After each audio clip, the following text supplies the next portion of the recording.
Muy buenos días, estimados participantes. Muchas gracias por conectarse. Vamos a continuar con nuestra conversación que iniciamos la semana anterior, con relación, por supuesto, al análisis estadístico vertical y horizontal del verso. En esta oportunidad, por supuesto, nos enfocaremos en el trabajo relacionado con el análisis estadístico horizontal. Dicho esto, por supuesto, vamos a iniciar con esta presentación.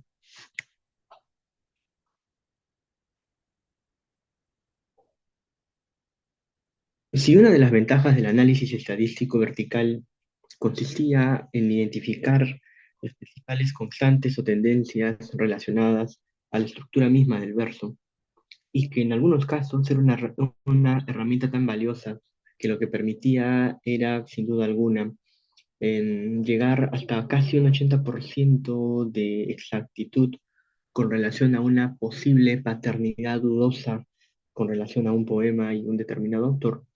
El análisis estadístico horizontal lo que busca, a diferencia del vertical, es desarrollar una secuencia de un análisis mucho más detallado, de un análisis de naturaleza microestructural. Por ello, que justamente antes de ingresar a lo que es propiamente dicho el análisis estadístico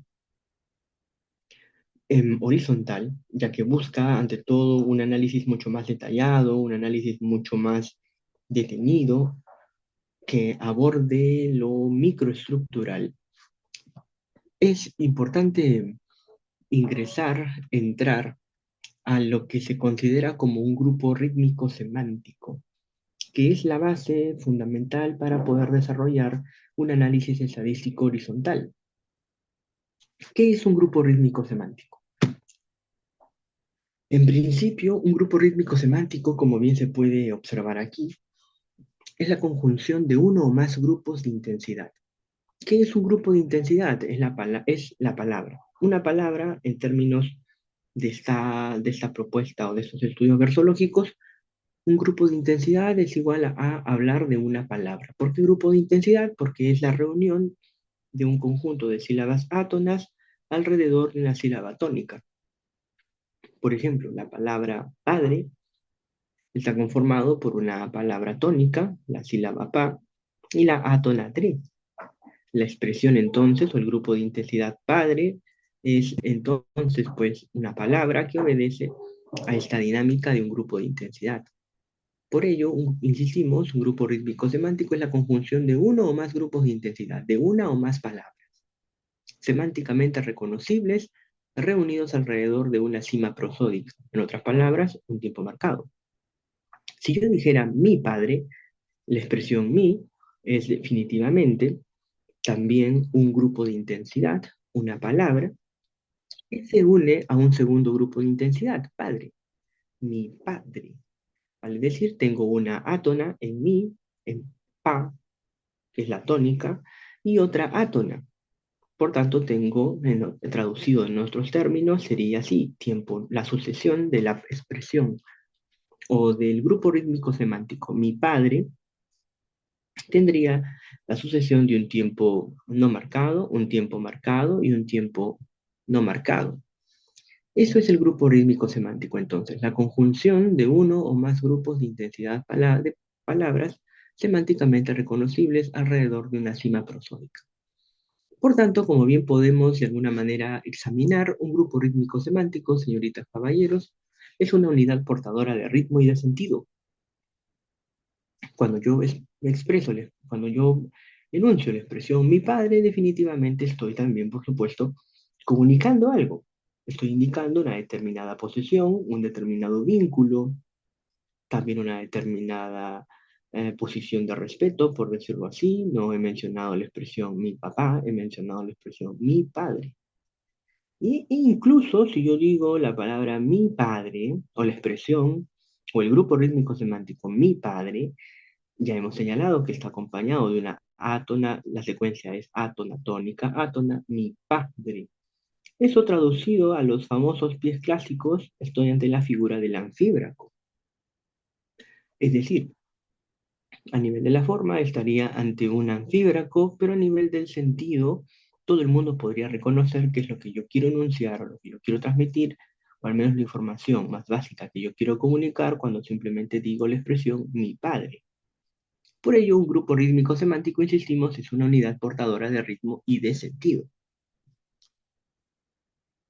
Es también una unidad, como su nombre lo indica, que posee tanto forma y contenido, ritmo y significado. Grupo rítmico semántico. Es un grupo, es una unidad que está conformada tanto por ritmo como por un respectivo sentido. Esto es importante que podamos, en todo caso, tener, conservar, para ingresar a lo que es pues, el análisis estadístico horizontal. ¿Cómo podemos reconocer los grupos rítmicos semánticos? Veamos algunos ejemplos.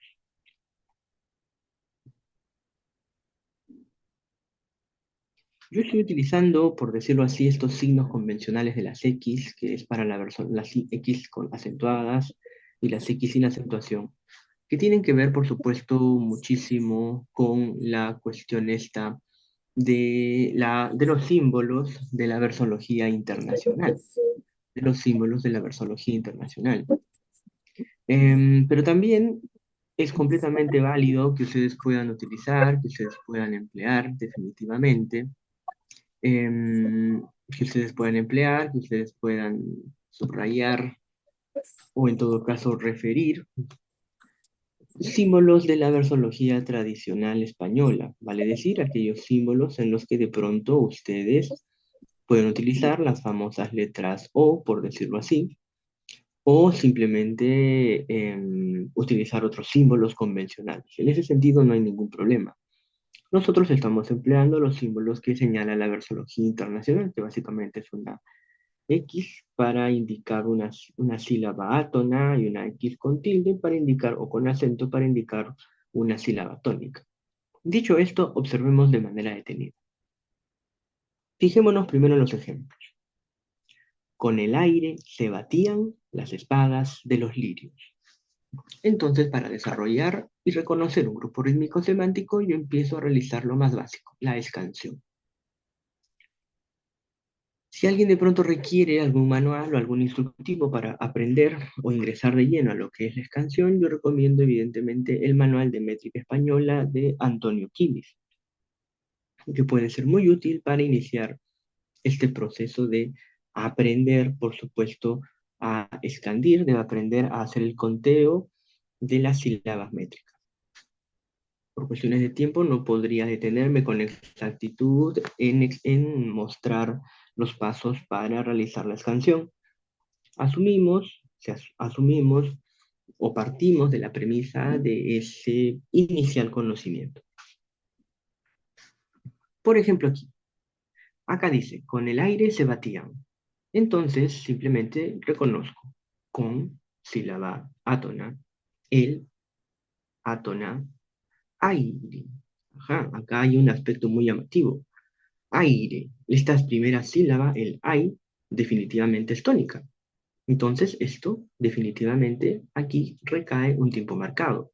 Ay, y la palabra, y la sílaba are es también, por supuesto, átona. Entonces tendría esta fórmula.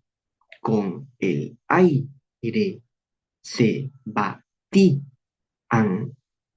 las espadas de los lirios.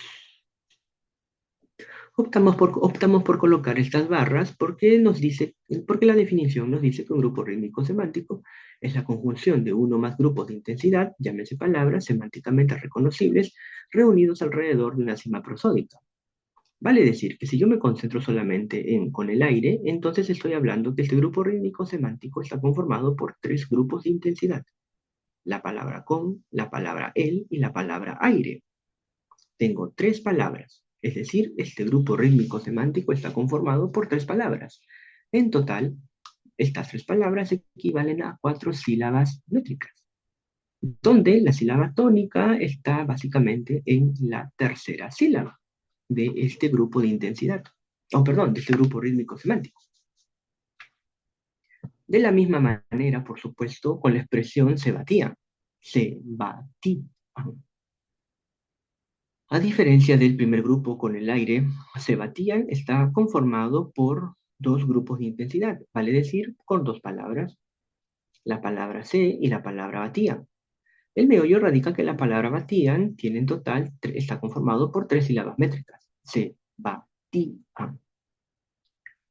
Y, insisto, colocó principalmente esta barra en diagonal con la finalidad de distinguir el primer grupo del segundo. Cuando yo identifico que ya está presente una sílaba tónica, inmediatamente ya debo pensar en identificar dónde culmina ese grupo. Por ejemplo, si yo decidiera terminar el grupo aquí, y mi expresión sería con el aire C, con el aire C, pero de alguna manera carece de sentido. Por ello, si hablamos que un grupo rítmico semántico es una unidad portadora de ritmo y de sentido, entonces la pausa, o en todo caso la división, estaría luego de la última sílaba átona de este grupo rítmico semántico. Por eso la partición lo hago de esa manera. Con el aire se batían las espadas de los lirios. En algunos manuales de métrica observarán, caso que ya no es tan recurrente, que algunos hacen la división luego de la sílaba tónica o del tiempo marcado fuerte. Ejemplo, es como que si yo trazara la barra diagonal luego de I, y mi grupo sería simplemente con el I, con el I.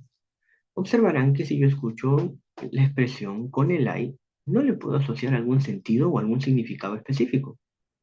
Vale decir, no es realmente un grupo rítmico semántico. Para que sea un grupo rítmico semántico tiene que portar ritmo y sentido.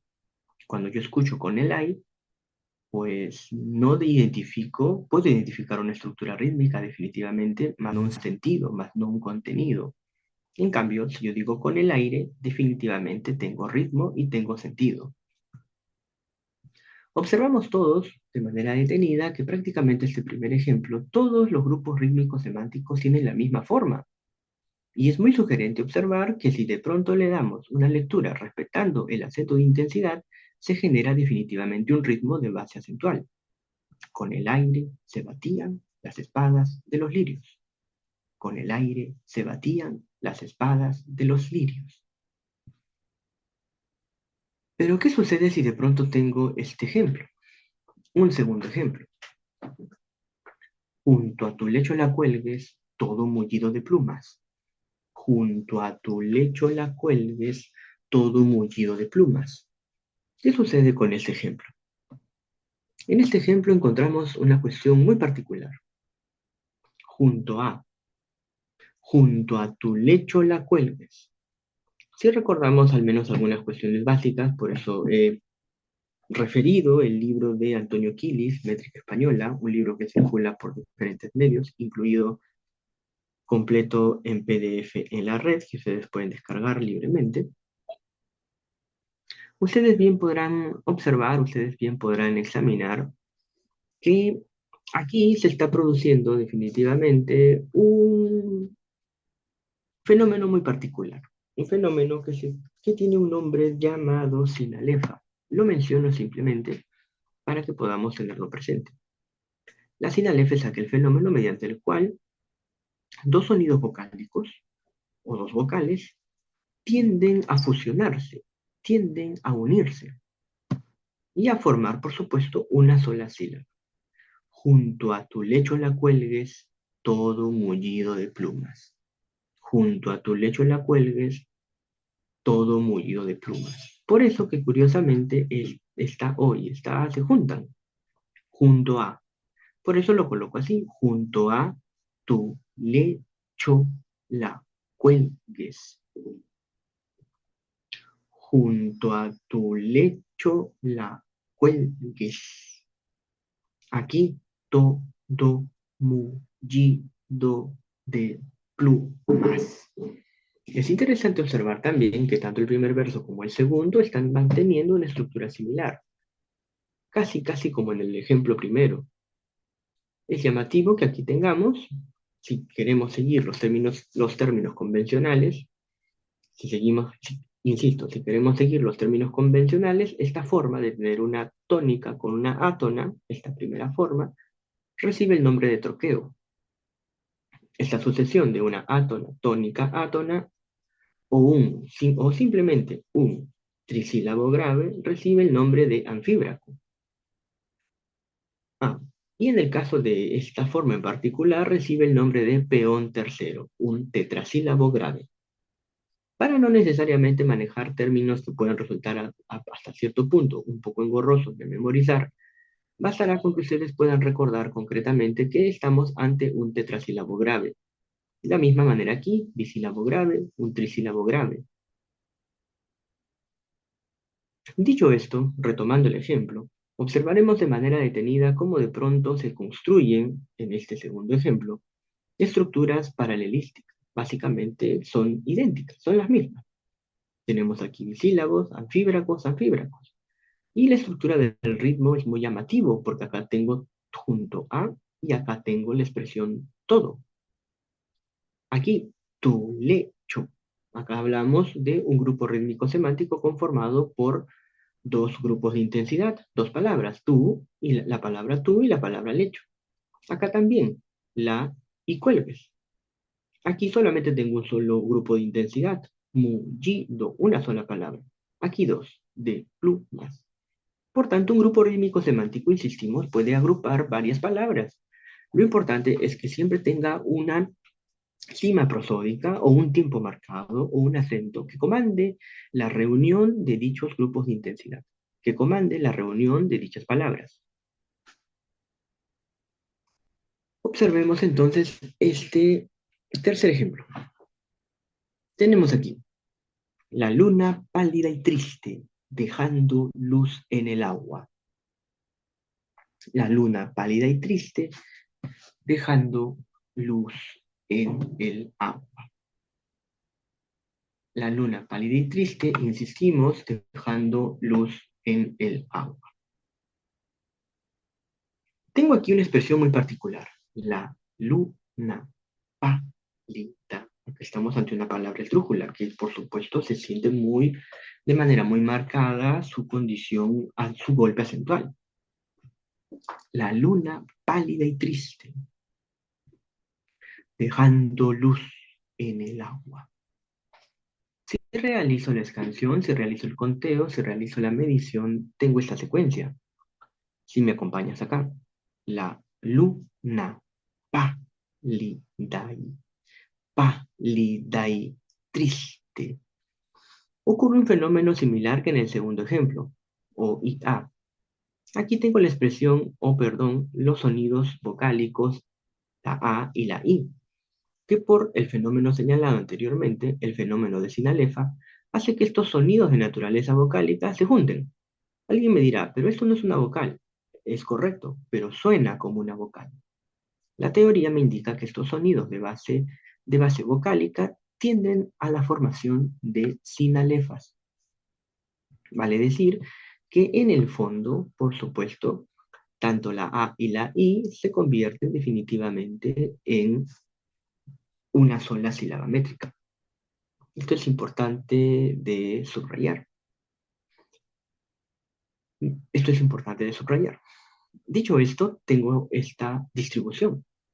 La luna pálida y triste, dejando luz en el agua. Observarán ustedes que también la distribución de los tiempos marcados, si bien es cierto, sigue siendo la misma, vale decir, aquí el golpe acentual recae en segunda sílaba, acá el golpe acentual recae en cuarta sílaba, y aquí el golpe acentual recae 5, 6, 7 en séptima sílaba. Pero observarán que a pesar de que los tiempos marcados están coincidiendo en la misma posición de la sílaba métrica, no necesariamente tienen acaso una misma ritmicidad. Esta ritmicidad cambia dado que estamos ante grupos rítmicos semánticos diferentes, distintos. Por ejemplo, aquí tengo un famoso anfíbraco, un famoso anfíbraco.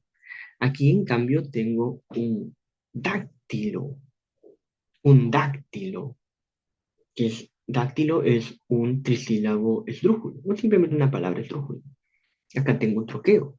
Fíjate que aquí hay una enorme variabilidad. Tengo un anfíbraco, tengo un dáctilo y tengo un troqueo. Aquí, en cambio, tengo un anfíbraco, tengo este sonido monosilábico y tengo aquí un peón tercero. Vale decir que prácticamente tengo grupos completamente distintos, diferentes. En cambio, acá sí se manejan hasta cierto punto prácticamente una identidad y una ritmicidad muy bien lograda.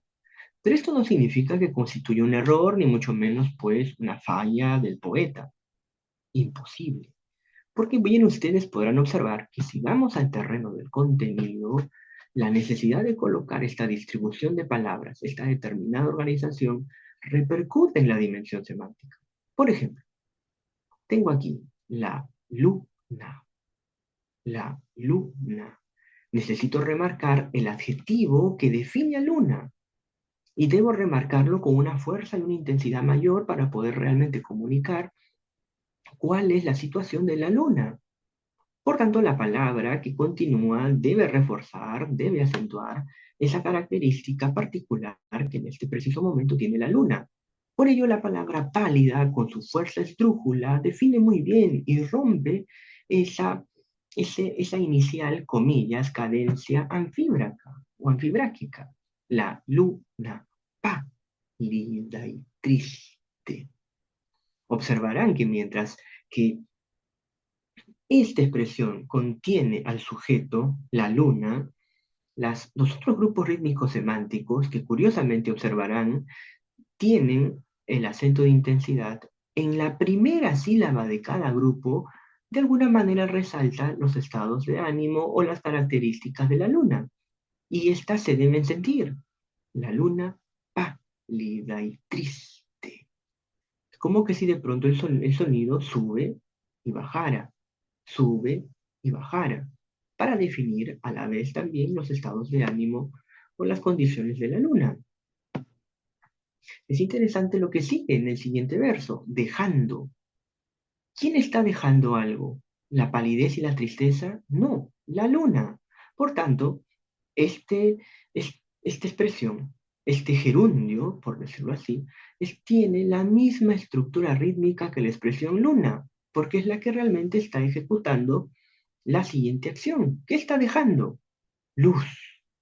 Y como se necesita, evidentemente, reforzar una característica más para que no pase desapercibida, el término luz recibe su propio golpe acentual, así como también su propia autonomía semántica. Todo el mundo reconoce y todo el mundo entiende el sentido de lo que es luz. Por sí solo, definitivamente, tiene una amplia carga semántica. Y fíjate esta intensidad de los golpes, dejando luz, para luego otra vez dejando luz, para otra vez observar la caída en el agua, dejando luz en el agua. Es muy interesante observar esta cuestión. Estos aspectos que estoy mencionando bien también podrían graficarse según lo que revisábamos la semana pasada en la famosa curva métrica del poema. Dicho esto, con relación a los grupos rítmicos semánticos, creo que ya podemos ingresar al análisis estadístico horizontal. No sé si tenemos algunas preguntas, algunas inquietudes, algunos aspectos que de pronto se desee consultar con relación a los grupos rítmicos semánticos. Los grupos rítmicos semánticos, en cuanto a idea, fueron propuestos por el versólogo español Tomás Navarro Tomás. Fue, por supuesto, luego desarrollado mucho más por el versólogo checo Oldrich Bielich en su clásico libro Verso español, verso europeo. Pasamos entonces al análisis estadístico horizontal.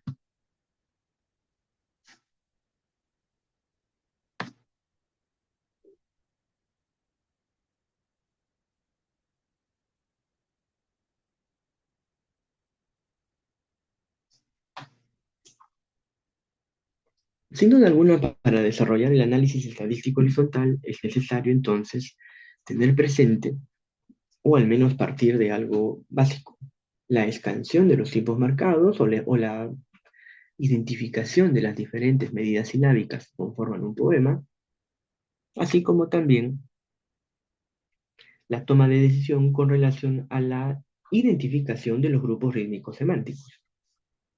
Tenemos este conjunto de pasos para el análisis estadístico horizontal. Primero, lo básico. El análisis estadístico horizontal es un tipo de análisis microestructural del texto lírico. Es sugerido para la revisión de diversos poemas, a diferencia del análisis estadístico vertical que tiende a la particularidad de trabajar principalmente con versos de medida silábica fija. El análisis estadístico horizontal bien puede ser utilizado para una enorme cantidad de poemas, sobre todo para poemas tanto en verso regular como en verso irregular, o cuya fluctuación de la medida silábica no sea muy extensa. Por ejemplo, si yo encuentro un poema cuyo primer verso mide 8, el segundo 9, el segundo 10, el siguiente vuelve a medir 8, el siguiente mide 11, el siguiente mide 10, otra vez mide 9, otra vez llega al 8. Ahí vemos una inicial irregularidad que bien podría también utilizarse o aplicarse el análisis estadístico horizontal. Con esto tampoco quisiera indicar, ni mucho menos afirmar de manera categórica, que el análisis estadístico horizontal se puede utilizar para el verso libre. El verso libre, por supuesto, reúne otras condiciones, reúne otras características. Que se pueda utilizar el análisis estadístico horizontal para los poemas versolibristas, la respuesta siempre será de un 50% sí y el otro 50% no. Cada poema, sin duda alguna, determina las condiciones mediante las cuales el que se dedica al examen de la poesía o del poema en verso libre deberá tener siempre presente. El propio poema determina o delimita la manera en la que debe ser, por supuesto, abordado.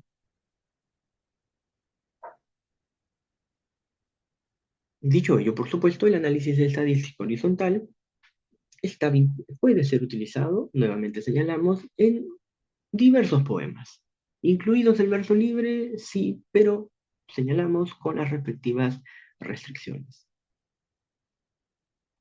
Los pasos.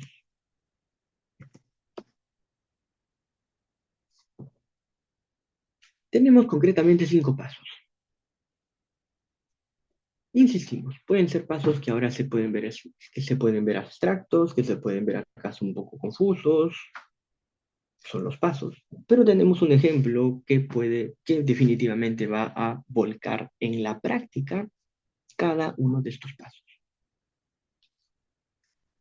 En primer lugar, el primer paso es el más importante.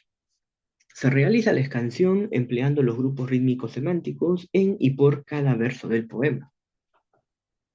Vale decir lo que hace un momento estábamos mostrando, la identificación de los grupos rítmicos semánticos. Una vez realizado el primer paso, lo que se realiza, en segundo lugar, es la contabilización de los versos que poseen la misma medida silábica. Si hay un verso de una única medida silábica, también por supuesto se contabiliza.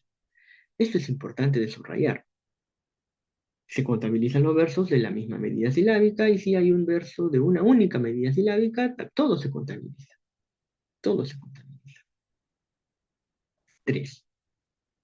Luego se reconoce y contabiliza cada una de las variantes de los grupos rítmicos semánticos, es decir, las diferentes modalidades que ustedes hayan podido examinar. De lo que se trata es, por supuesto, con este tercer paso, identificar su frecuencia de aparición y el total de sílabas que lo conforman.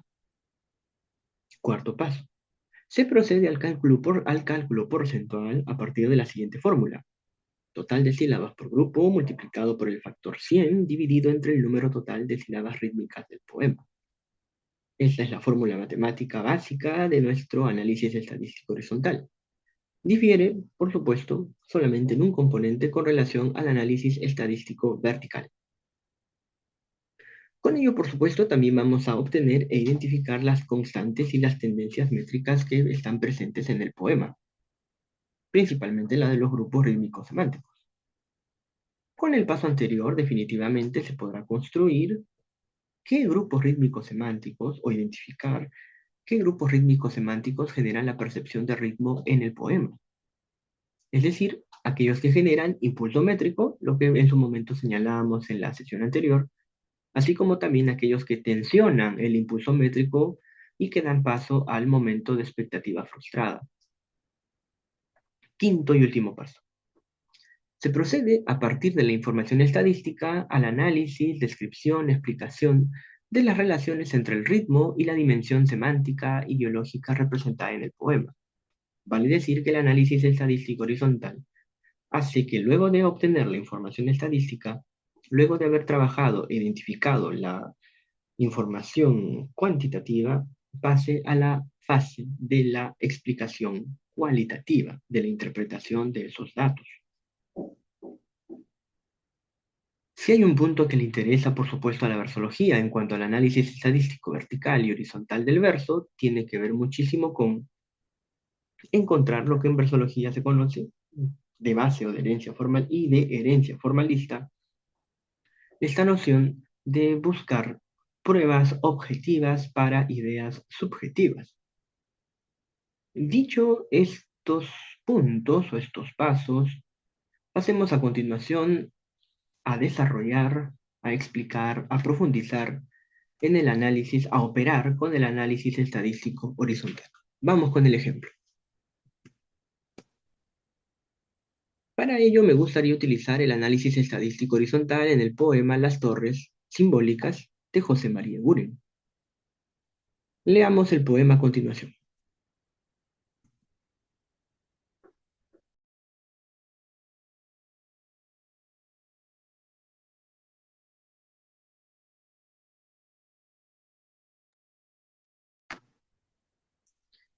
Brunas lejanías, batallan las torres, presentando siluetas enormes.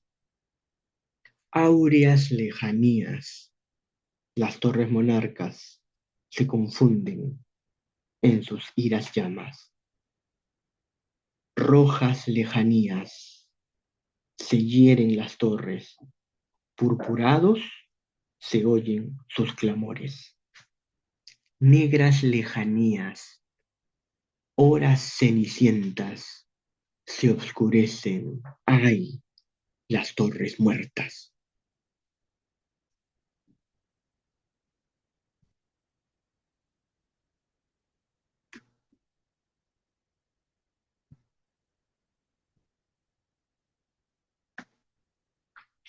El primer paso, por supuesto, para realizar la aplicación de los grupos rítmicos semánticos o sobre todo del análisis estadístico horizontal consiste, por supuesto, en el reconocimiento de las sílabas, de los grupos. En otras palabras, la escansión del poema. Vamos a desarrollar este procedimiento por cada estrofa. Observemos. Tengo esto de aquí. Brunas lejanías. Identifico. Bru, brunas. Acá tengo el tiempo acentual fuerte. Brunas. Lejanías. Aquí tengo entonces dos grupos rítmicos semánticos. El primero conformado por el grupo de intensidad brunas y por el grupo de intensidad lejanías. Dos grupos. Si le quiero dar un nombre complejo, tengo un troqueo y un peón tercero. Si quiero ir simplemente por lo sencillo, tengo un bisílabo grave y un tetrasílabo grave. Segundo verso. Batallan las torres. Interesante esta expresión. Batallan las torres. Definitivamente tengo aquí una secuencia, una serie continua de trisílabos graves. Batallan las torres. Pasamos al tercer verso. Presentando. Mira qué interesante. Presentando tengo simplemente un solo verso que está conformado por un solo grupo rítmico semántico y un solo verso que está integrado únicamente por un solo grupo de intensidad, por una sola palabra. Pero creo que acá ya podemos ir viendo algo muy sugerente. Lejanías presentando. Tengo aquí un peón tercero o un tetrasílabo grave, y acá también. ¿Qué encontramos en el cuarto verso de la primera estrofa? Siluetas enormes. Es muy interesante observar esta identidad que se construye en el segundo verso y en el cuarto verso de la primera estrofa. Tengo aquí una serie continua de anfíbracos o de trisílabos graves, y acá también una secuencia continua de trisílabos graves. Pero si observo aquí la distribución de los tiempos marcados, acá tengo un golpe en uno, acá no tengo ninguno, acá hay un golpe en segunda sílaba, en tercera sílaba no hay nada, acá solamente uno, acá también. Es decir, no hay una regularidad en la medida silábica, porque acá yo puedo contar 6 sílabas, acá solamente 4 y acá 6. Por tanto, no hay una regularidad que necesariamente me permita utilizar un análisis estadístico vertical. Por eso apuesto por el análisis estadístico horizontal, que haciendo las primeras solo con la escansión, yo estoy identificando ciertas estructuras recurrentes. Un peón tercero, otro peón tercero, una serie continua de anfíbracos, aquí también, pero aquí hay un elemento muy sugerente, un troqueo o un bisílabo grave en el grupo de intensidad palabra brunas. Ya he realizado entonces la escansión de mi primera estrofa. Vayamos con la segunda. En la segunda estrofa tengo lo siguiente. Aureas. Aquí estoy empleando, por supuesto, un caso muy particular en el que estoy soldando dos sonidos vocálicos que en principio deberían estar separados.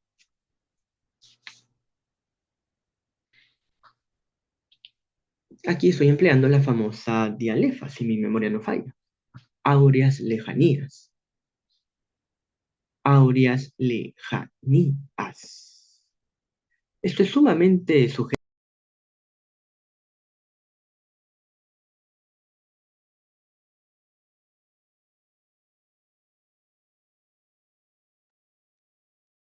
Más aún si de pronto uno esta secuencia con el segundo verso. Las torres monarcas. Aquí se confunden en sus iras llamas.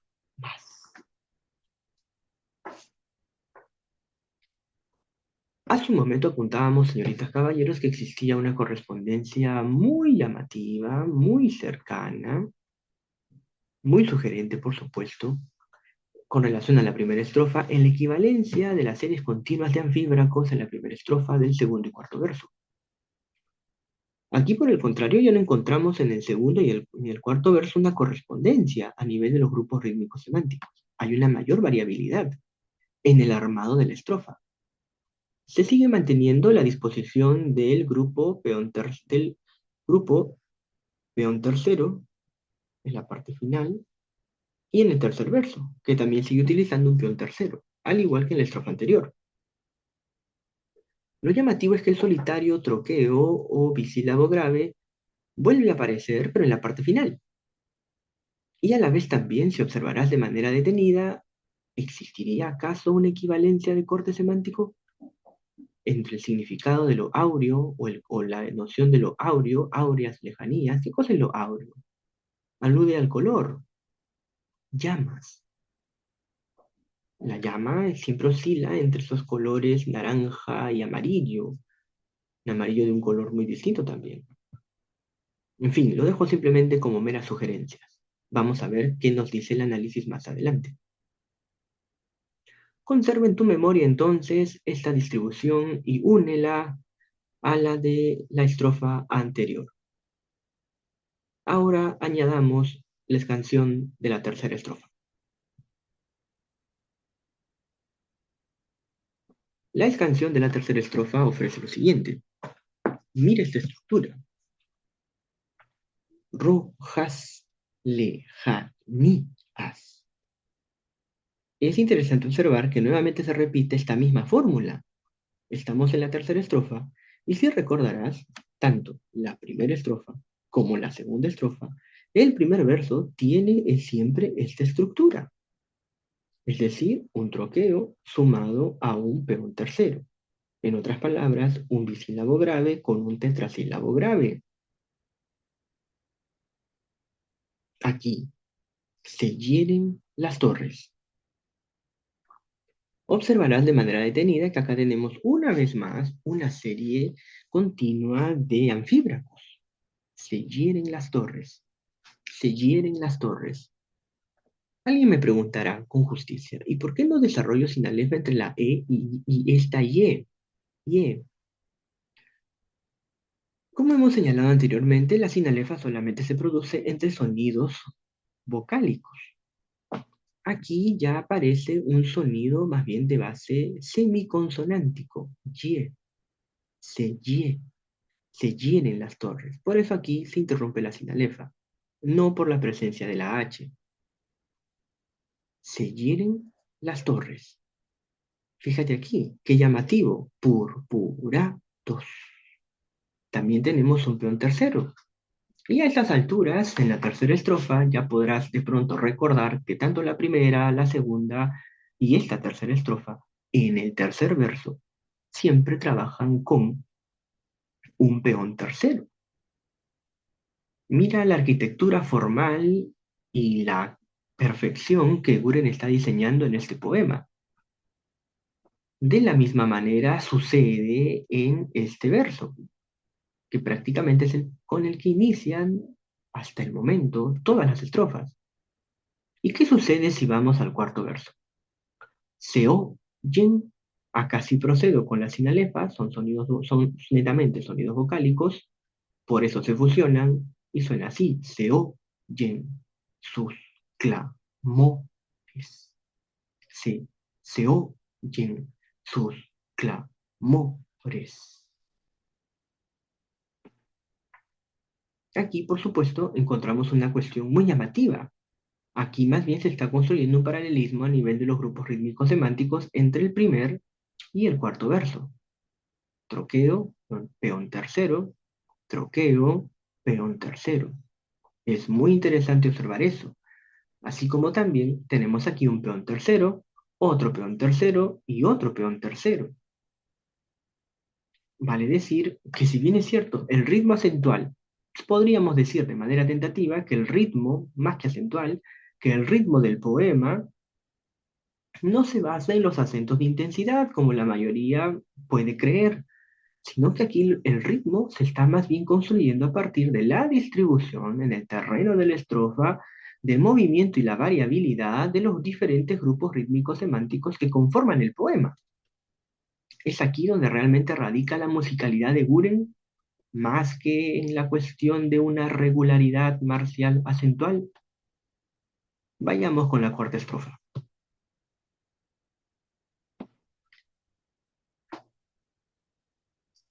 La cuarta estrofa, que es además el cierre del poema, nos ofrece lo siguiente.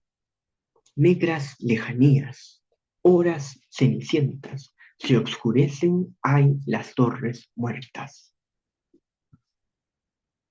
La revisión detenida de la estrofa verso a verso muestra la siguiente información.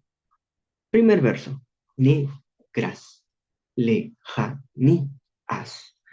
A estas alturas observamos evidentemente que acá vamos a encontrar siempre un peón tercero. Y eso es evidente como ya la mayoría habrá podido observar, dada la recurrencia del sintagma o de la palabra lejanías. Lo que cambia siempre va a ser, por decirlo así, la palabra inicial que acompaña lejanías. En las diferentes estrofas, el primer verso siempre ha cambiado a nivel de contenido, a nivel del sentido, esta primera palabra. mas no se ha cambiado la forma del grupo rítmico semántico. Esta estructura siempre se ha mantenido. Habrá cambiado el contenido, pero la forma se ha conservado, se ha mantenido. Esto es importante de subrayar. Horas cenicientas. Horas cenicientas. Es interesante observar que en esta cuarta estrofa, ahora más bien el primer y el segundo verso comparten una misma estructura. Horas cenicientas, negras lejanías. Y aquí se obscurecen. Acá se ha producido un fenómeno de sinalefa. Se obscurecen. Observarán de manera detenida que una vez más el tercer verso en esta cuarta estrofa sigue manteniendo la fórmula, por decirlo así, de un peón tercero. Y a ello, por supuesto, ya se puede señalar de forma categórica que el primer verso de cada una de las estrofas mantiene siempre esta estructura base, un troqueo más un peón tercero. Siempre Guren conserva en este poema el término lejanías y varía siempre el inicio del verso, o varía siempre la primera palabra. Es un detalle importante para tener presente cuando ejecutemos la traducción de la estadística. El verso final. ¡Ay! Las torres muertas. Es sumamente valioso que encontremos este monosílabo que a la vez está acompañado de estos signos de exclamación, que definitivamente le imprimen una entonación o una tonalidad distinta. Un punto diferente es leer el poema sin signos de exclamación que añadirle al verso los signos de exclamación, que requiere, por supuesto, admiración, exclamación, énfasis. ¡Ay, las torres muertas! Que para variar es el último verso del poema. Y tenemos esto. ¡Ay, las torres muertas! Este es el grupo que de alguna manera rompe y disuena con todo lo anterior. Aquí observamos la conjunción de un anfíbraco y aquí de un peón y aquí de un grupo trocaico, de un troqueo. Mientras que aquí encontramos, por supuesto, un determinado monosílabo. Te pido que guardes en tu memoria fotográfica concretamente este verso final. Si incorporamos todas las estrofas, observaremos que a nivel del ritmo y del sentido, esta es la que cambia radicalmente. Y no solo cambia por la presencia de los signos de exclamación que requiere una entonación mayor, sino porque también ofrece una secuencia de grupos rítmicos semánticos distintos del conjunto. Conservemos estas ideas. Vayamos al segundo paso de este tipo de análisis.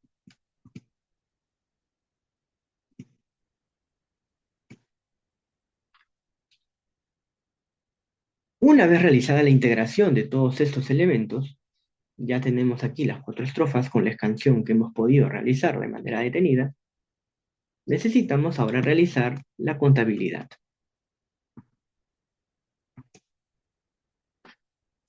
Los datos nos indican un total de 88 sílabas rítmicas reales en el poema, y la distribución básica es como sigue. Vale decir, tenemos en total 12 versos de 6 sílabas métricas. Tenemos 4 versos de 4 sílabas métricas. Realizamos simplemente una multiplicación simple. 12 por 6, 72. 4 por 4, 16. Una matemática sencilla. Para llegar a este resultado hemos tenido, por supuesto, que sumar, identificar que a lo largo del poema tenemos 12 versos de 6 sílabas métricas y solamente 4 de 4 sílabas métricas. Presentando, purpurados, se oscurecen, se confunden, son los únicos 4 versos de 4 sílabas métricas, los únicos tetrasílabos. Con esa información, haciendo la respectiva sumatoria, tenemos en total 88 sílabas rítmicas reales. ¿Qué son las sílabas rítmicas reales? Aquellas que se pueden identificar en el poema, aquellas que suenan, aquellas que se ejecutan, aquellas que ustedes han podido hace un momento, de manera conjunta, identificar. Siguiente paso. Identificamos luego, por supuesto, o bueno, luego he repetido simplemente el punto anterior para que no se pueda perder la secuencia. Y a continuación lo que hacemos es identificar los grupos rítmicos semánticos presentes en el poema. Haciendo la identificación de los grupos rítmicos semánticos tenemos en total esto. Tenemos un peón tercero, un tetrasílabo grave, un anfíbraco, un troqueo y por supuesto un monosílabo. Luego procedemos a contabilizar la frecuencia de aparición de cada grupo rítmico semántico. Vale decir que con la escansión que hemos hecho tenemos que identificar cuántas veces aparece este grupo en el poema. Observamos que este grupo aparece 11 veces. Esto es un dato para nada menor. Tenemos este grupo anfibráquico. En total aparece 9 veces. Es interesante observar que este grupo trocaico aparece en el fondo, aparece 8 veces. Y este único grupo solo aparece una vez. Recordarás que este grupo aparece al final del poema, en el remate o cierre del poema. Ordenamos la información del poema en el siguiente cuadro. Es decir, tengo mi grupo rítmico semántico, un peón tercero. ¿Cuántas sílabas tiene? Tiene 4 sílabas. ¿Cuántas veces aparece en el poema? 11. Multiplico. 44. Aquí, mi grupo anfibráquico está conformado por 3 sílabas. ¿Cuántas veces aparece? 9. 27 sílabas conforman este grupo. Aquí, este grupo trocaico está conformado solo por 2 sílabas, pero ¿cuántas veces aparece en el poema? 8. Por tanto, está conformado en total por 16 sílabas. Evidentemente, este único grupo simplemente está conformado por una sola sílaba. Si continúo con el siguiente paso, voy principalmente con el cálculo porcentual de los grupos rítmicos semánticos. Recupero el cuadro anterior y lo que hago es establecer la clásica fórmula. Como observarán, estoy siguiendo cada uno de los pasos que mostré en la segunda diapositiva. Hallar el cálculo porcentual no es tan complicado. Esta es la fórmula. Cantidad total de sílabas por grupo rítmico semánticos multiplicado por el factor 100 y dividido por el número total de sílabas rítmicas del poema. Esto es fundamental, importante. Evidentemente, para saber si la estadística ha salido de manera adecuada, sumar estos grupos o estos números debe darme en total 88 sílabas métricas, sílabas rítmicas reales. Es importante subrayar ello.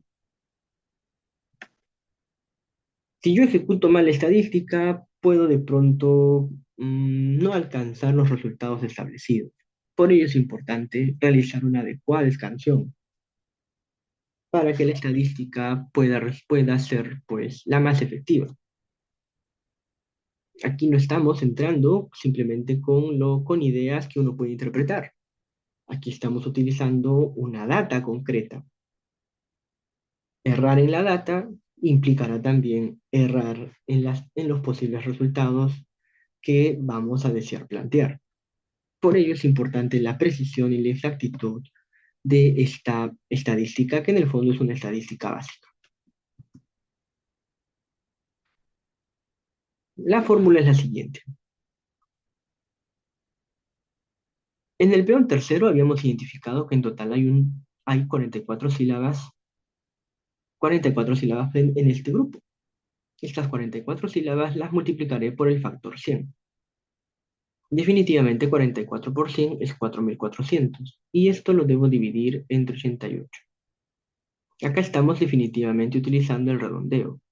Esto me brinda en total definitivamente un 50%. Aquí hay que utilizar evidentemente el redondeo. 27%, eso pertenece definitivamente al grupo anfibráquico, me brinda en total 2.700. Eso lo dividiré entre 88 y obtendré un 31%.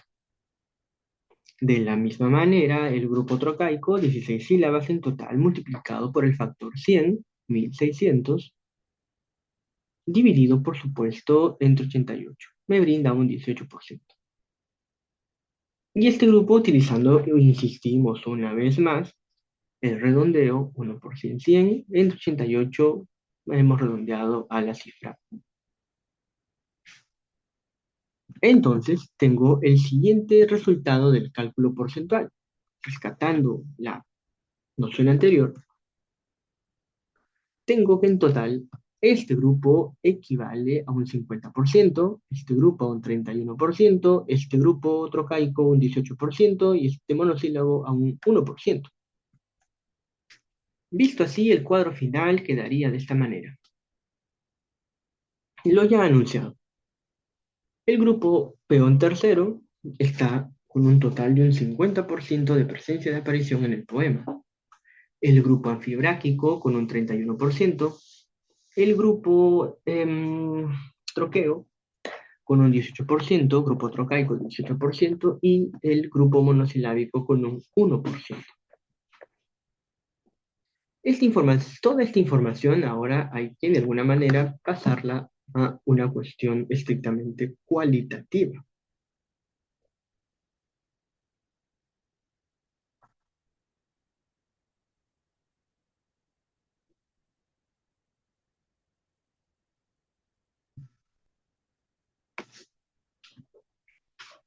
Vamos ahora a identificar, a explicar con esta información estadística lo que el poema nos ofrece. Hemos ahora integrado cada una de las estrofas. Asimismo, para que la información acaso pueda resultar mucho más didáctica, hemos colocado con diferentes colores, por supuesto, las diferentes series o secuencias. Como bien observarán ustedes, el grupo del peón tercero es el que más domina en el poema. Prácticamente, si ese peón tercero y ese anfíbraco se unen, están representando prácticamente un 81% de presencia en el cuerpo del poema. Vale decir que prácticamente se puede llegar a afirmar que este hermoso poema de José María Eguren suena a partir de una base tetrasilábica y una base trisilábica. Muy sugerente esta apreciación. Vale decir que el ritmo en Eguren se estaría construyendo a partir de grupos rítmicos semánticos antes que de una estricta sucesión o marcialidad de los tiempos marcados. Pero vayamos al terreno del contenido, que es lo que más nos interesa. Observamos entonces que este grupo trocaico, con apenas un 18% de presencia de aparición en el poema, se une con el grupo mayoritario. Tengo aquí brunas lejanías, tengo aquí áureas lejanías, tengo rojas lejanías y tengo negras lejanías. Como bien ustedes habían subrayado, definitivamente tenemos también una misma estructura. Pero si revisamos el orden del contenido, tengo lo siguiente también.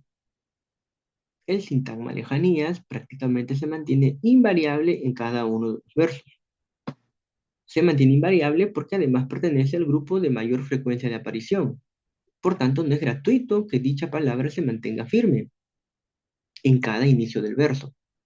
En su momento habíamos llamado la atención simplemente con esta palabra. Lo único que cambia de esta estructura es esta ordenación, es esta palabra. Pero como también habíamos subrayado, cambia estrictamente en el terreno del contenido, más no en la forma. Observaremos de manera detenida que prácticamente todos los acentos, o perdón, todos los inicios del verso mantienen esta estructura trocaica. Una estructura que, como muy bien ustedes podrán observar, no se vuelve a repetir más que únicamente, como muy bien habrán subrayado, en esta posición. Me refiero a que esta estructura se vuelve a repetir aquí, en llamas, cuando hacíamos la equivalencia entre áureas y llamas. También aquí se oyen. Y viene el sintagma más importante que sirve de remate y cierre final del poema. Muertas, muertas. Y miren aquí la cercanía entre muertas y negras. Generalmente la muerte está asociado con este color. Sigamos revisando el texto.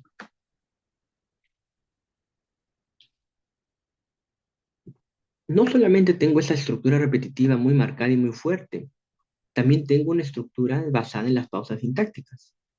Tengo aquí definitivamente signos de puntuación, puntos suspensivos.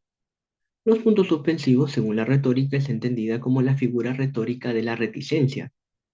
La figura retórica de la reticencia es aquella que, por supuesto, permite generar una pausa mayor en el momento de leer el verso. Pero Eguren no solamente ha contemplado una pausa mayor, sino que también le ha añadido otra pausa mayor, que es el punto y coma. Es como que si a esa pausa sí, es como que si a esa pausa te quisiera acaso hacerla o extenderla, prolongarla. Definitivamente el significado lejanías alude a aquello que se encuentra a aquello que se ubica o que aquello que se encuentra pues de forma distante, de forma remota, aquello que guarda definitivamente una distancia con aquel que mira o en todo caso observa los acontecimientos. Y si mantenemos aún la mirada en este primer verso, observamos esta expresión, brunas, áureas, rojas, negras. Sabemos que la expresión brunas, que viene del término bruno, que significa lo más oscuro de la noche o aquello que se encuentra en una oscuridad total, si unimos ese sentido, tenemos lo siguiente, brunas lejanías, es decir, la oscuridad más lejana, hacia áureas lejanías. Lo áureo ya implica con la luminosidad. ¿Acaso tiene que ver con el amanecer? ¿Acaso tiene que ver con las primeras horas del día? ¿Las rojas lejanías tendría que ver acaso con el atardecer? ¿Y las negras lejanías tendría que ver otra vez con la llegada de la noche? Y mi sugerencia o propuesta de observar brunas, áureas, rojas y negras como una especie de sucesión temporal definida por el matiz, definida por el color, cobra fuerza en el paralelismo y la construcción de este verso, horas cenicientas.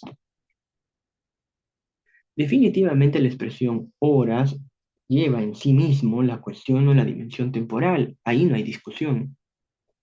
Y el término cenicienta, si seguimos por supuesto esta lógica del color, esta lógica del matiz, muy propio y muy característico también en José María Eguren, nos permite entender, nos permite comprender que lo ceniciento es aquello que apunta o que se dirige a aquello que va a ser negro también en su totalidad. Mucho más con esta cuestión. Se oscurecen. Horas cenicientas se oscurecen. Vale decir que aquí hay una presencia muy fuerte, muy marcada del desarrollo y progresión del color, que apunta una vez más hacia lo negro, hacia el color negro. Miren lo que hemos podido obtener con la información del primer verso y manteniendo una misma estructura.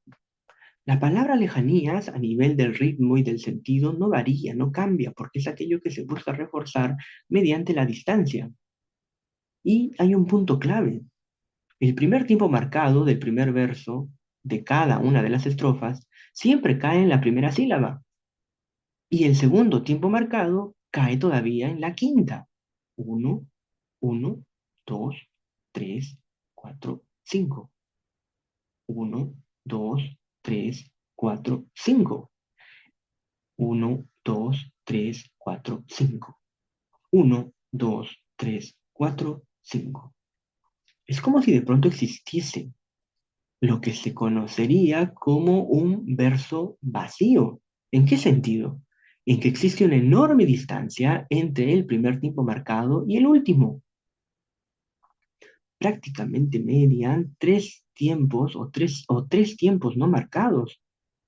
Brunas lejanías, brunas lejanías. Es como que si también el acento de intensidad del tiempo marcado quisiera contribuir a nivel del ritmo en la generación de lo lejano, en la generación de esa larga distancia. Rojas lejanías, áureas lejanías, negras lejanías, para reforzar no solamente la cuestión a nivel del contenido en el plano de la distancia, a nivel del ritmo, a nivel de la estructura, a nivel de la distribución acentual, también se observa una singular lejanía entre el primer tiempo marcado y el último.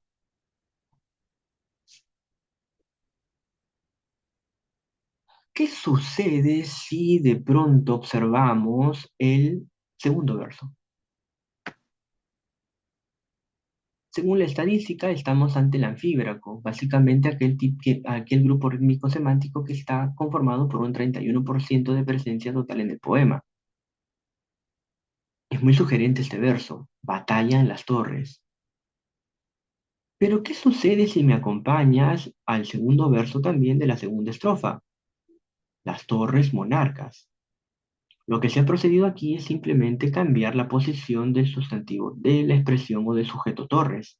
Las torres. Aquí la expresión es batallan las torres. Aquí las torres monarcas. Y si vamos al segundo verso de la tercera estrofa, dice, se hieren las torres. Otra vez el término torres recupera su posición final. Pero esto, ¿qué me indica? Esto, ¿qué me dice? ¿Cómo se traduce esta información? Observamos entonces que a nivel del contenido, el segundo verso presenta el sujeto del conflicto, las torres. Cada segundo verso, al menos de las tres primeras estrofas, presenta definitivamente al sujeto del conflicto, pero a la vez también está acompañado de una acción y o caracterización. Acción, batalla en las torres. Como esta acción le pertenece a las torres, definitivamente se ha tratado, Eguren, de construir una secuencia, una sucesión, una continuidad en los grupos rítmicos semánticos, anfíbraco, anfíbraco. Aquí me están revelando una condición de las torres monarcas. No es cualquier torre, es una torre poderosa, es una torre con fuerza, con poderío. Las torres monarcas. Aquí, una consecuencia de la batalla gigante de las torres. Se hieren las torres. Es inevitable pensar qué sucede en el segundo verso de la estrofa final. Es muy llamativo ver, es muy llamativo observar que aquí ya no aparece en el segundo verso la expresión torres. Más bien está la lógica, como ya habíamos señalado, de la progresión del color. El término las torres vuelve a aparecer en el verso final, pero con una estructura totalmente distinta. Si en las demás estrofas las torres a nivel del ritmo tienen una determinada distribución, en la parte final esto cambia completamente. Observamos también que a medida que se desarrolla en las demás estrofas la progresión, fuerza, caracterización de las torres, en la última etapa en la última estrofa se da la total resolución del conflicto. Un punto más, el tercer verso, que es el que mantiene prácticamente toda su regularidad en las diferentes estrofas. Tienes presentando, se confunden, purpurados, se oscurecen. Es muy llamativo observar ello. ¿Por qué? Porque mientras en las dos primeras estrofas el peón tercero, que es prácticamente el que predomina a nivel de los grupos rítmicos semánticos en el poema, tengo aquí la expresión presentando, que básicamente es la muestra, la evidencia. Una cosa es presentar, otra cosa es confundir, que pueden guardar una relación casi antitética de un verso a otro. Se supone que si algo se presenta, es algo que se muestra hasta cierto punto sin ambigüedad. En cambio, la idea de la confusión es la idea, por supuesto, de aquello que se difumina, de aquello que se matiza, de aquello que no se aprecia con claridad, de aquello que tiende a la ambigüedad. Y lo llamativo es también observar cómo este mismo grupo rítmico semántico en las dos estrofas finales cede estas cuestiones ambiguas, por decirlo así, o estas cuestiones que pueden ser antitéticas, y abraza mucho más la cuestión del color, lo purpurado, se oscurece. Es como que si de pronto Eguren hubiese reservado ese tercer verso estrictamente para construir una secuencia que va desde la acaso certeza a la ambigüedad, a la progresión del color. Finalmente, si vamos al último verso de cada estrofa, tenemos lo siguiente. Nuevamente tenemos aquí los grupos anfíbracos que, curiosamente, si nos quedamos por el momento en esta primera estrofa, tenemos esta información valiosa. Tenemos aquí un paralelismo basado en anfíbracos. Batalla en las torres, siluetas enormes.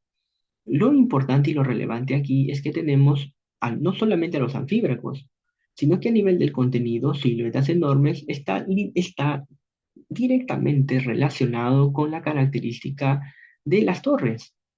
Batalla en las torres, siluetas enormes. La idea de las siluetas enormes no le pertenece a nadie más, le pertenece a las torres. Por lo tanto, al pertenecerle a las torres, definitivamente a nivel del ritmo, a nivel de los grupos rítmicos semánticos, corresponde y obedece a la misma estructura.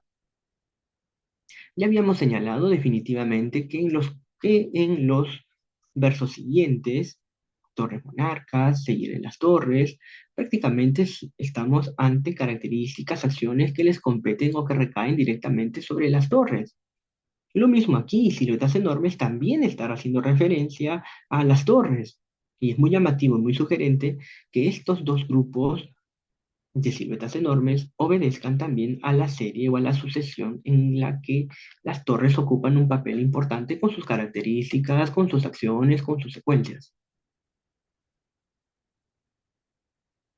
Este cuarto verso de cada grupo es el que se mantiene más flexible, es el que tiende a variar mucho más. Observarán aquí siluetas enormes, cadena de anfíbracos, aquí en cambio no. Tenemos más bien un peón tercero y un troqueo. Hay una total distinción, una gran diferencia entre cómo cierra el primer verso el último verso de la primera estrofa y cómo cierra el último verso de la segunda estrofa. De la misma manera, en la tercera estrofa tenemos esto, se oyen sus clamores. Sí, con justicia alguien me dirá que en el fondo también están, por decirlo así, em, simplemente trastocando el orden de los grupos. Es muy cierto, pero ello también amerita un cambio en el sentido. Una cosa es decir, sus iras llamas y otro se oyen sus clamores. Es más, si observamos esta tercera estrofa concretamente en el último verso, podríamos ver lo siguiente, que más bien existe un paralelismo entre el primer verso y el cuarto en la tercera estrofa. Es como que si a pesar de que Guren rompe la posible unidad que hay que ya ha construido en los versos precedentes, en el cuarto ofrece mayor flexibilidad, pero observamos que ese cuarto verso se va integrando acaso en el cuerpo o en el conjunto de la estrofa a la que pertenece. Vale decir, no guardará paralelismo con las demás estrofas que, cuyo verso ocupa la posición idéntica, pero sí es un verso que se va integrando en el conjunto. Definitivamente este es el remate del poema, el cierre del poema y la parte más importante. ¿Por qué razón? Observarán ustedes que este grupo representa solamente un 1% de presencia de aparición en todo el poema. Es lo que se conoce como el famoso momento de expectativa frustrada. Vale decir, aquel hecho estructural del poema que se caracteriza principalmente por romper el impulso métrico, por fracturar el impulso métrico. Si bien es cierto, hemos observado que aquí hay un impulso métrico que bien se puede construir a partir del peón tercero y la presencia del anfíbraco, ya que juntos trabajan o construyen o constituyen un 81% de presencia del poema. Es importante indicar, es importante señalar que ese 1% ocupa un papel relevante. Ustedes me dirán, ¿por qué? No solamente porque está presente en la parte final, sino por lo siguiente. Si pensamos un poco en el locutor del poema, si pensamos un poco en la voz que enuncia este poema en particular, podemos ver, observar, identificar lo siguiente. No hay ninguna presencia aquí de un lamento o de un pesar, al menos hasta este verso. Pareciese que el locutor, o la voz poética, mira el suceso de la guerra, de la confrontación y la violencia de las torres desde la lejanía. Y ese mismo locutor o esa misma voz poética es el testigo de la violencia y destrucción de las torres, pero siempre contemplándolo desde la lejanía. Es como aquel que de pronto observa y mira un espectáculo de violencia prácticamente, de una violencia magnánima. Y es un tipo de violencia que se desarrolla a partir de una sucesión cromática, brunas, áureas, rojas, negras. Dicho locutor o dicha voz poética simplemente se limita a describir lo que está sucediendo. Es un testigo de esa batalla colosal. Pero en la última estrofa es donde muestra su pesar, su acaso empatía, su dolor, su dolor y su sorpresa. ¡Ay! Las torres muertas. Este último verso, que es el remate del poema y que conlleva el momento de expectativa frustrada, vale decir, el único grupo rítmico semántico que solamente tiene un 1% y que alguien podría sospechar que no va a tener mayor relevancia, todo lo contrario, va a tener la más grande relevancia. ¿Y por qué? Porque este pequeño sintagma, esta pequeña interjección y la presencia de los signos de exclamación es la única muestra de conmiseración, de empatía, de dolor, de pesar, de la voz poética, del locutor del poema. Y es altamente relevante que que esa única muestra de dolor, que esa única muestra de pesar, se encuentre en el grupo rítmico semántico de menor frecuencia de aparición. ¿Y por qué esto es altamente valioso? Porque ese sintagma, porque ese grupo rítmico semántico está aportando a nivel del contenido, a nivel del sentido, una de las informaciones más valiosas.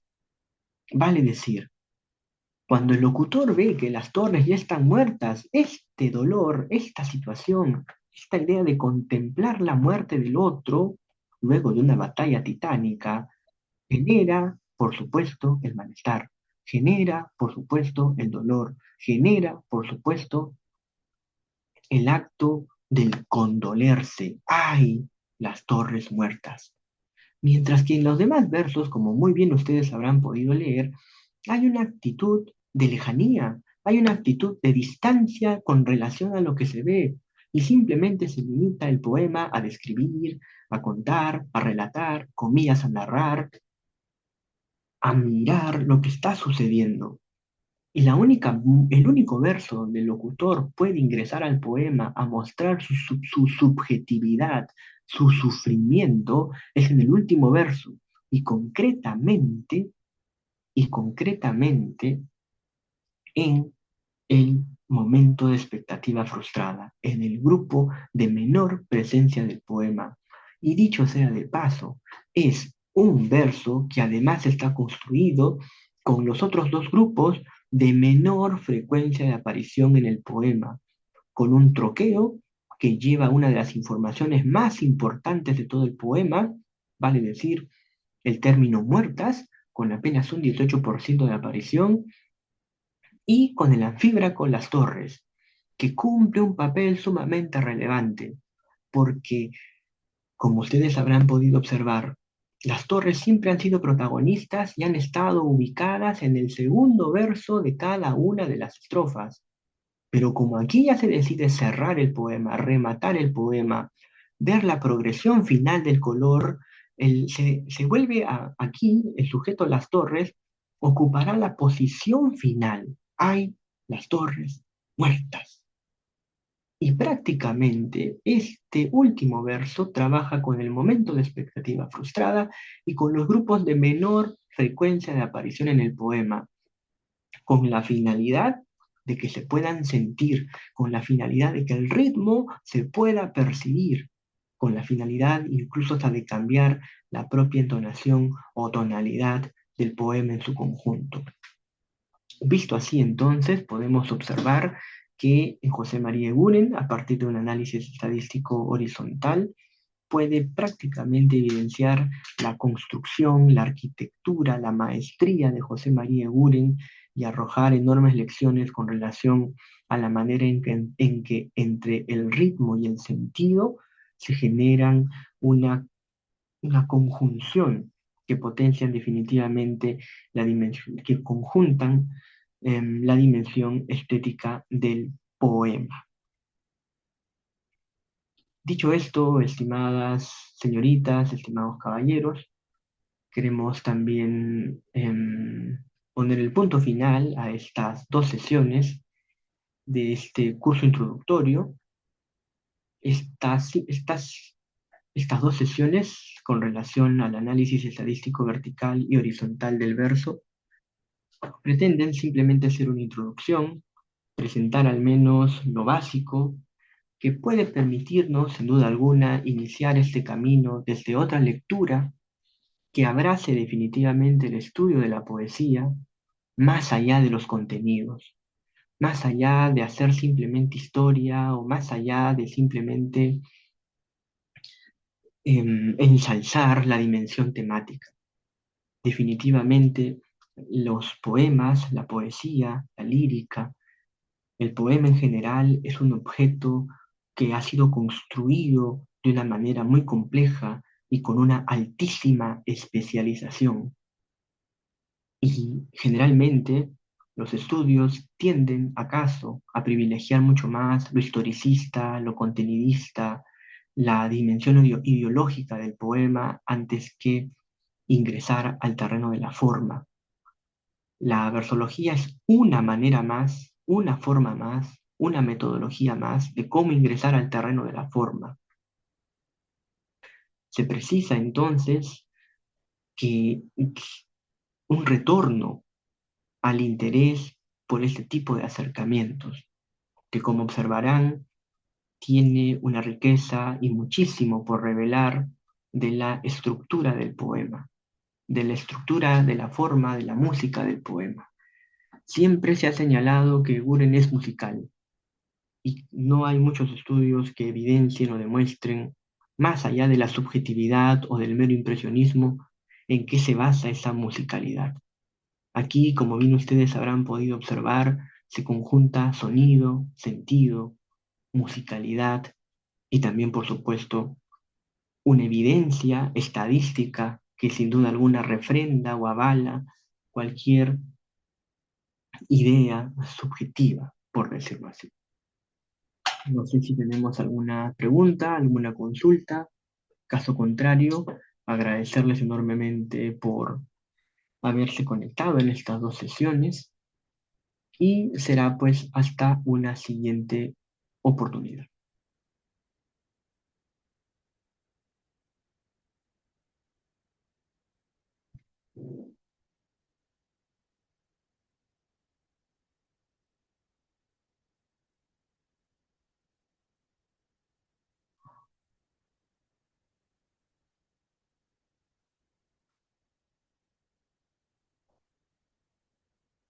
Aquí se me consulta sobre si van a subir este. Yo imagino que sí. Yo imagino que sí lo van a subir. Se trata justamente de lograr difusión, de lograr alcance. Sospecho, intuyo, deduzco por lo que han indicado que se debería subir. Imagino que lo harán en los próximos días, en las siguientes semanas. Cuídense muchísimo. En la siguiente sesión ya ustedes estarán con un nuevo docente y por mi parte es todo lo que debo presentar. Cuídense muchísimo. Los libros que recomiendo básicamente para iniciar en el terreno de la escansión es Métrica Española de Antonio Quilis. También recomiendo el otro libro, Métrica Española de Pablo Jaural de Pou. Pablo Jaural de Pou, Métrica Española. Y para aquel que quiera ingresar al terreno de la versología como tal, el libro de Oldrich Bellick, con C al final, Bellick, Verso Español, Verso Europeo, una introducción al estudio del verso español en el contexto europeo. Son aquellos libros que yo particularmente sugeriría, recomendaría para, ¿por qué no profundizar en estos estudios y alcanzar, por qué no, también una singular especialización? Dicho esto entonces, les agradezco, reitero una vez más mi agradecimiento y será pues hasta una siguiente oportunidad. Doctor, ¿le puedo hacer un comentario antes que se Y por vaya? supuesto, claro que Eh, sí, Le agradezco por las clases que ha compartido en estas dos clases. Para mí ha sido una actualización, porque también soy estudiante de literatura y soy estudiante de literatura.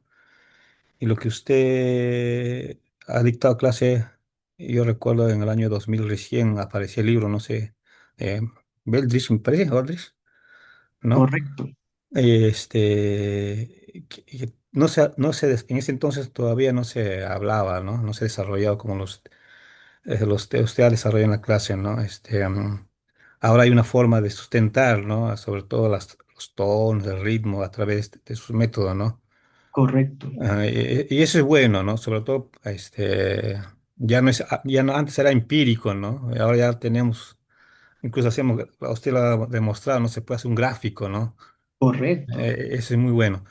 Pero he escuchado, usted ha dicho, ¿no? Forma y contenido. Y eso todavía está en nuestra mente, ¿no? Y eso lo ha creado Saussure, ¿no? correcto, Pero hay un elemento, creo yo, que todavía no se ha explorado para la comprensión de cualquier texto ampliamente, ¿no? Ahora con la introducción ¿cómo se llama? De la cognición, ¿no? Todo lo que es de la mente, ¿no? La neuroeducación, todo eso. Hay elementos que nos permite, digamos, a comprender un texto, ¿no? Y es válido la forma, es válido el contenido, ¿no? Pero hay un elemento que es parte de la semiótica que no se ha desarrollado mucho en la comprensión de textos. Yo no puedo ampliar más porque para hablar antes hay que escribirlo, ¿cierto? Hay que publicar, ¿no? Pero sí hay pequeños estudios, ¿no? ¿No? Y ese elemento es el contexto, ¿no? ¿No? El otro, ¿no? El otro, el que lee, ¿no? correcto. Entonces, su aporte es muy bueno porque ya sabemos con firmeza, ¿no? Cuando hablamos de soneto, cómo explicar, ¿no? Cómo se da ese tono, ese ritmo, ¿no? La acentuación, ¿no? ¿No? Como se dijo, ¿no?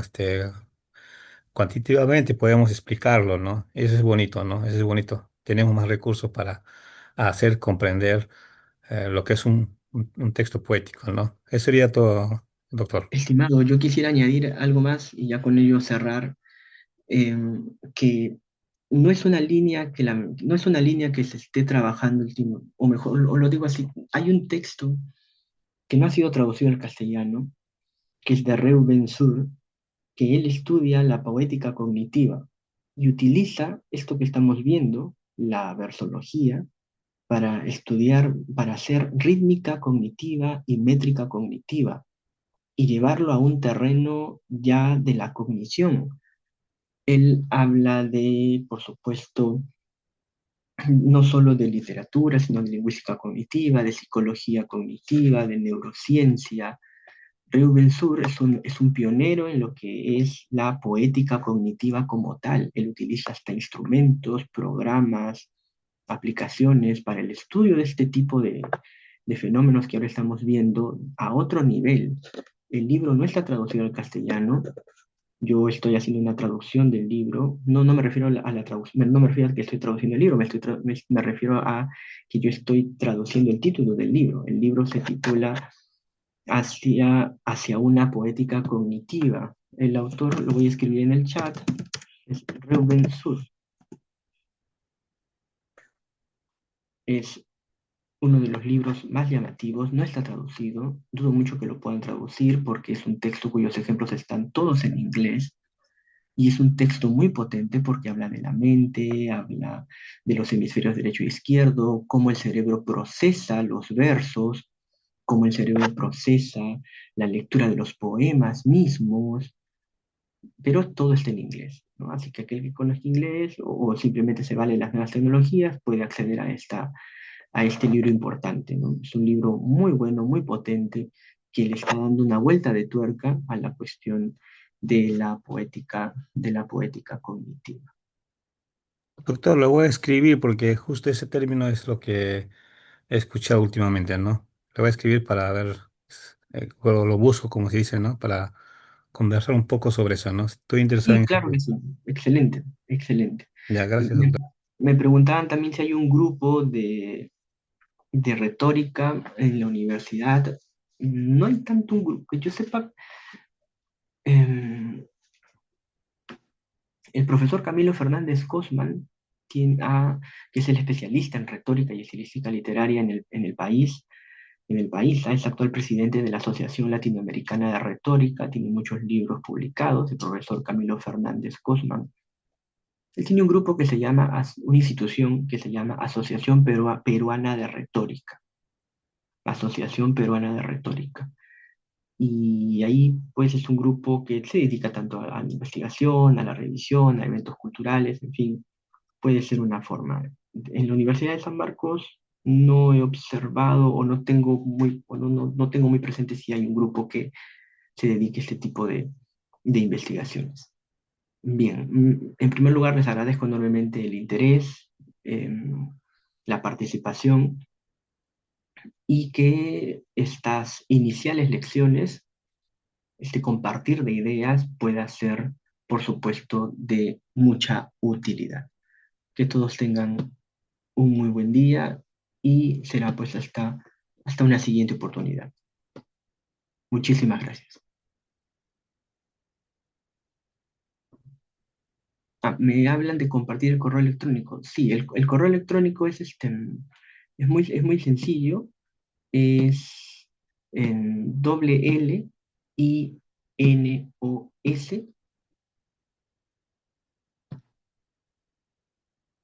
arroba UNMS, Universidad Nacional Mayor de San Marcos, las siglas .edu.pe.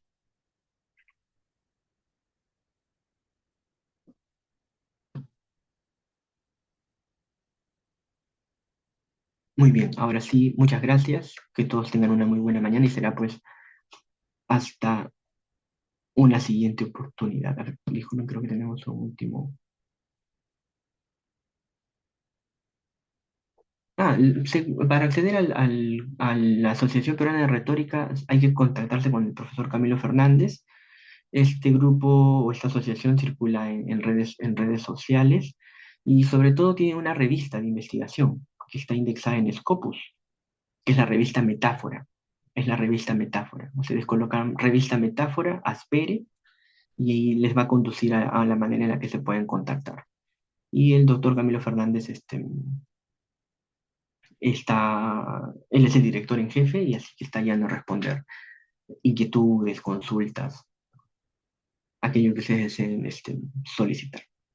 Muy bien, ahora sí que todos tengan una muy buena mañana y será hasta otra oportunidad. Muchas gracias para todos ustedes.